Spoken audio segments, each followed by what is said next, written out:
Consider the Valley activated. Kenny Dillingham, in his 2 years as ASU football head coach, have been asking fans to show up to create a great environment. While for the marching band, keeping a fresh routine is its weekly challenge. Go Lumberjacks!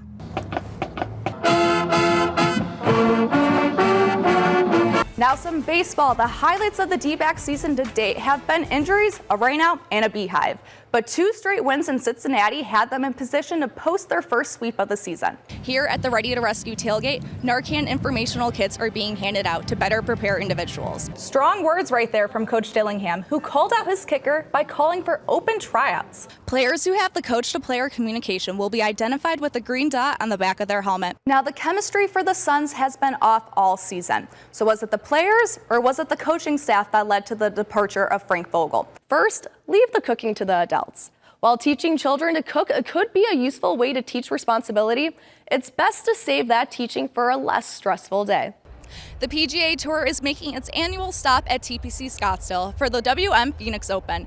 750,000 fans are expected to attend this year. And despite some of the issues faced last year, the fans I spoke to had no reservations about coming back for more golf and a good time.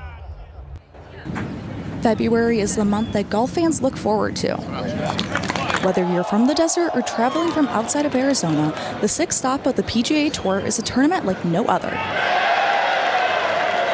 It gets really exciting over here at the 16th, so we love coming out here for this. The famous 16th hole is where some fans will wake up bright and early just to make sure they get a spot at the hole. We were up at 3:30, we were here at 4:30. We were standing in line for 2.5 hours. Some are dedicated fans who have picked the same hole and made it theirs for more than 2 decades. We've been coming to this hole for 20-some years, and you can't get a better seat in the house than right here. Some people sit about 30 feet away from the 10th hole watching all the golfers come through, while some spend their day 20 feet following one particular golfer. Like PGA pro Will Gordon's mother, Sally, who won't miss her son putt for birdie. We love good golf, so there's a lot of good golf. And we have a lot of friends out here on the tour that he grew up with in junior golf, so it's fun to watch some of his friends. A lot of excitement here, as you could see. This year's tournament is predicted to have $208 million generated in visitor spendings. And I'm not surprised, as so many fans start planning their travel plans for next year the day the tournament ends. At the People's Open in Scottsdale, Kayla Marienau, Cronkite News. The Arizona Law Enforcement Canine Association hosted their 21st Desert Dog Police Canine Trials and Public Safety Expo. Fans got to witness what it takes to be a canine officer in active duty. But there's a lot more that makes a canine possum. I spent some time with a canine officer, seeing the bond that helps make them a good team. They're fast. They're fierce. They're brave. And when the horn blows, they are tough competitors. We are the largest police canine competition in the nation, so we consider ourselves kind of like the world championship of police dog competitions. To be a world champ, these 4-legged officers run through the paces in 2 action-packed days of on-field obstacles, real-life scenarios, and agility.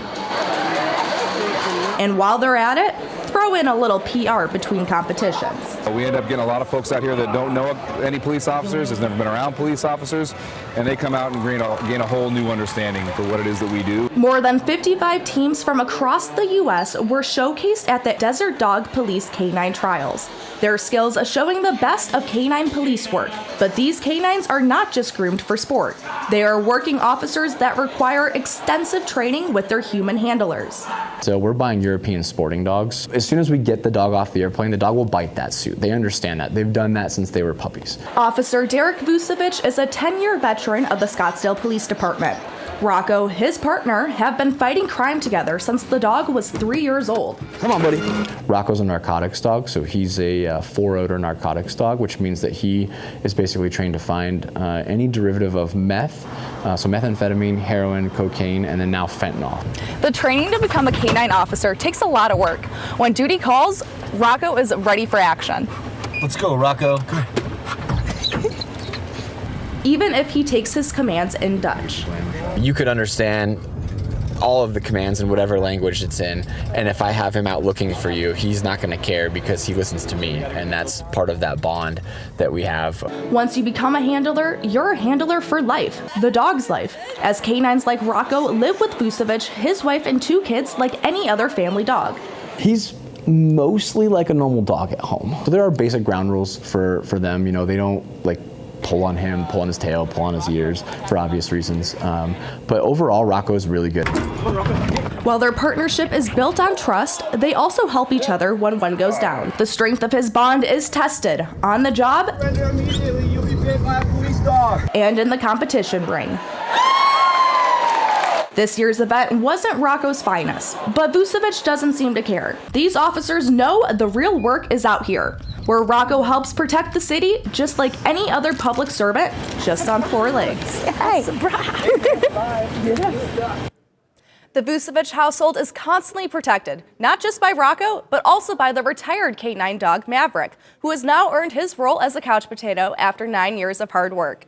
The Parker Bronx faced one of the hardest challenges a team, family, or organization can face, losing their leader, Coach Rollin Hansen, who passed away from esophageal cancer in August of 2024. Rollin possessed an unconditional love for basketball, for sure, but also in the growth of youth. Upon the passing of their head coach Rollin in August, the team urged his widow Larissa to take over the reins of the program.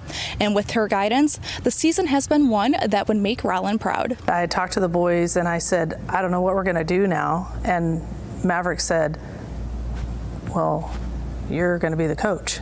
She made it very easy to rowdy around her. She's a very great leader. And so once he passed away and she took the spot, it was like we already welcomed her.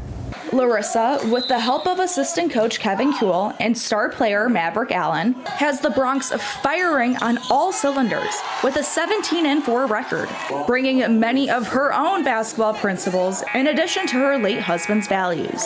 She cares a lot about them and their success as well.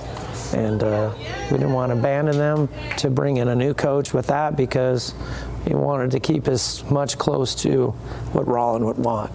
For the Hansons, basketball was and remains a major part of life, and it has allowed Larissa an opportunity to heal by being with the players every day. The healing process, I think, is going to be ongoing, but I think what helps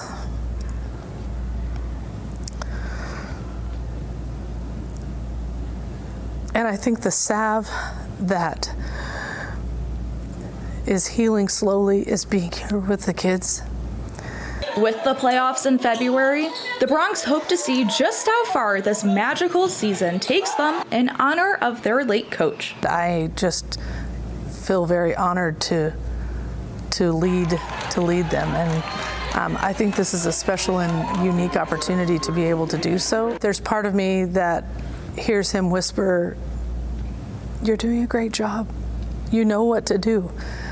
In Parker, Arizona, Kayla Marienau, Cronkite News.